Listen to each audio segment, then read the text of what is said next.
What if you need to create a new Maclaurin series? What should you do? Well, let's take e to the x, and recall that that is 1 plus x squared over 2 factorial, and so on. If you need to find e to the 3x, well, then you just replace x with 3x everywhere. So 3x squared over 2 factorial, and so on. You can do that with other functions too, like sine of x.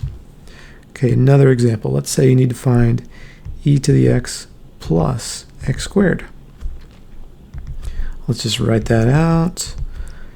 X squared over 2 factorial, and so on, plus x squared. So you just combine like terms. So that will equal 1 plus x plus 3 over 2 x squared. And then you continue with the rest of the series. So we only need to worry about the x squared term. Okay? How about multiplication? So what if we want to find 2e to the x? Well, we just multiply every term by 2. So that'll be 2 plus 2x plus x squared, because the 2's cancel out, and so on. Okay, more complicated example here. What if we want to find e to the x times e to the x? Well, we can just write out a piece of each of the series. And you could do this if you had different series as well. So 1 plus x plus, and so on. Okay.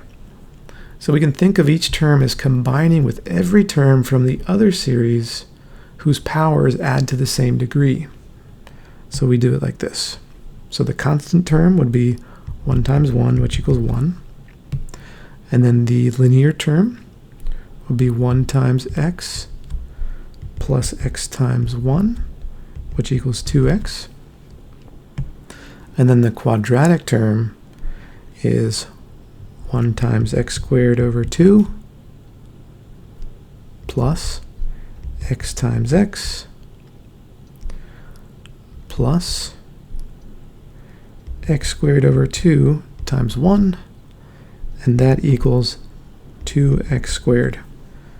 And you would do that for every term, for as many terms that you want to see, and we would get e to the x times e to the x equals, well, we have 1 plus 2x plus 2x squared, and so on.